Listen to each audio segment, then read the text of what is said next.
আমার বিয়ের ৬ বছর রানিং চলতেছে। আমার একটা ৩ বছরের ফুটফুটে বাচ্চা আছে। আমার বিবাহিত এই ৬ বছরের সম্পর্ক খুব মধুর ছিল।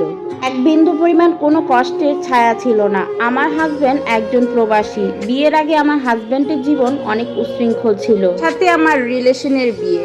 বিয়ের পর থেকে এত হ্যাপি কাপল আমরা, আশেপাশের মানুষ আমাদের বন্ডিং দেখে আফসোস করত। বলতো বিয়ের আগে এই ছেলেটা কি ছিল আর বিয়ের পর এই ছেলেটার লাইফস্টাইল এত সুন্দর, মাশাল্লাহ।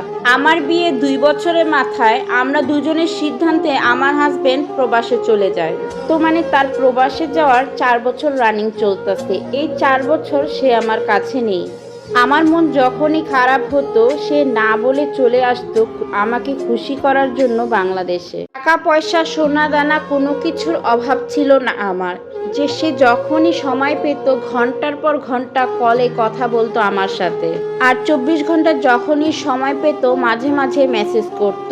আমাদের সম্পর্ক এত মধুর ছিল যে এত সুন্দর সম্পর্ক আমি কখনোই দেখিনি।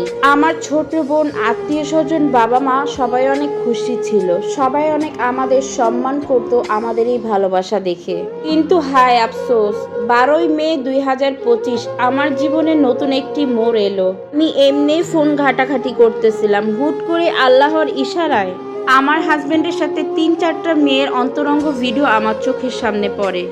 আমার হাজবেন্ডের ফেসবুক পাসওয়ার্ড আমার কাছেই ছিল, কিন্তু আমি কখনো তার ফেসবুক পাসওয়ার্ড লগ ইন করতাম না। যেহেতু আমাদের ভালোবাসা এতটা গভীর ছিল, আমি কোনোদিন কল্পনা করিনি যে আমার হাজবেন্ড আমাকে ছাড়া অন্য কোনো মেয়ের সাথে কথা বলবে। এখন ছিল সকাল ৯টা। আমি এই ভিডিওগুলো দেখার পর মনে হচ্ছিল আমি এগুলো কি দেখলাম। কেমন জানি বোবা হয়ে গিয়েছিলাম। সকালবেলা সে কাজ শেষ করে এসে ঘুমাচ্ছিল। ঘুম থেকে ওঠার পর আমি তাকে মেসেজ দিয়ে বলি, আমি তোমার সাথে আর থাকবো না, আমি তোমাকে ডিভোর্স দিয়ে দিব।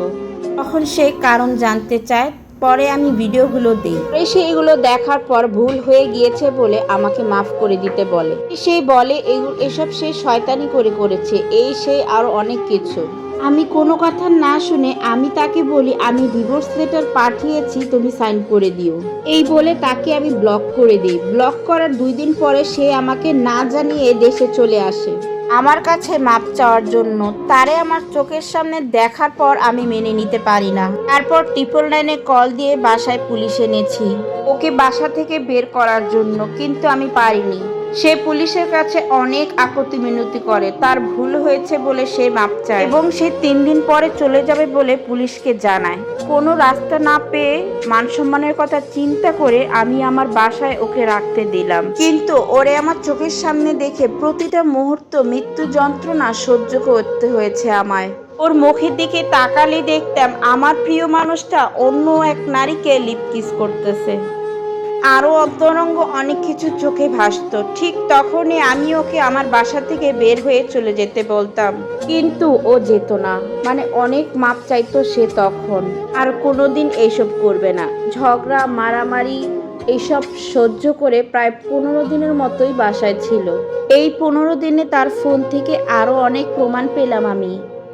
ও প্রবাসে যাওয়ার পর থেকে আমাকে ঠকিয়ে যাচ্ছে। ওর ফ্রেন্ডের চ্যাটলিস্ট থেকে এগুলো পেলাম। ও কবে কবে হোটেলে যেত, ও কবে তার রুমে মেয়ে নিয়ে আসতো, সব কিছুর প্রমাণ পেলাম। এইসব দেখার পর আমার মন আরও খারাপ হয়ে গেল, দম বন্ধ হয়ে যাচ্ছিল। তারপর ভাবলাম ও যে ওর ফ্রেন্ডের সাথে এইসব নিয়ে কথা বলেছে।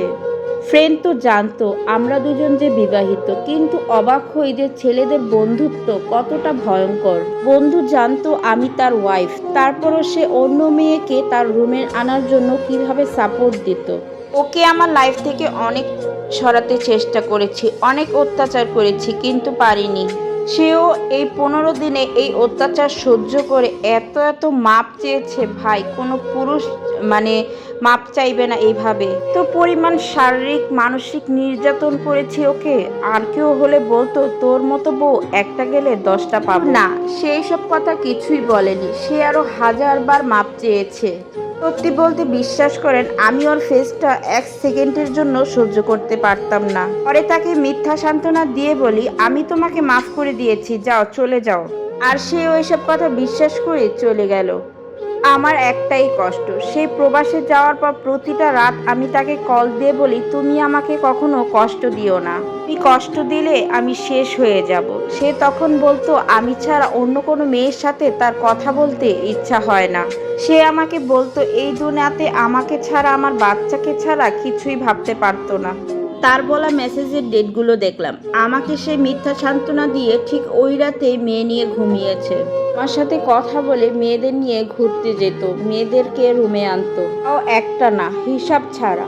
আমার একটা বাচ্চা আছে, মানুষ আমাকে দেখে বিশ্বাসই করে না আমার বয়স 18 থেকে 19 বছরে পড়েছে। আল্লাহ তাআলার অশেষ রহমতে আল্লাহ তাআলা আমাকে এত সুন্দর করে বানিয়েছে। আমার হাজবেন্ড যেসব মেয়েদের সাথে কথা বলেছে সবগুলো মহিলা তার বয়সের থেকে বড়, বস্তি মহিলা সব।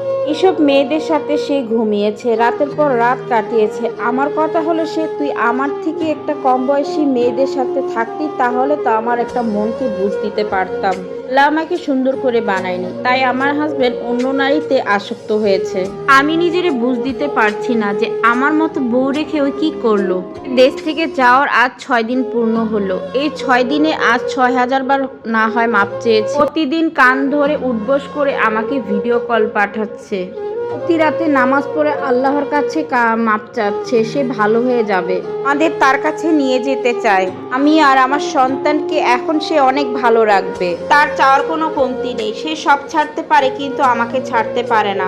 তার এই সবকিছু আমার কাছে ফিকে লাগছে, আমি কোনোভাবেই তাকে মানতে পারছি না। আমি শেষ হয়ে যাচ্ছি তার প্রতিটা মুহূর্তে। চোখ বন্ধ করলে তার অন্তরঙ্গ মুহূর্ত আমার চোখের সামনে ভেসে আসে। আমি তো তাকে আমার করে চেয়েছিলাম, কিন্তু সে সেই জায়গাটা রাখতে পারলো না। আর কি তার কাছে যাওয়া উচিত, আবার কি তাকে একটা সুযোগ দেওয়া উচিত, আমি সেই চিন্তা করে ভেবে পারছি না। এখন যে স্টোরিটা শুনলেন এটি আমার জীবনের সাথে কোনো মিল নেই, এটি একটি অনলাইন থেকে নেওয়া। যাই হোক, আমার ভিডিও ভালো লাগলে লাইক করে দিবেন, শেয়ার করে দিবেন। আল্লাহ হাফিজ।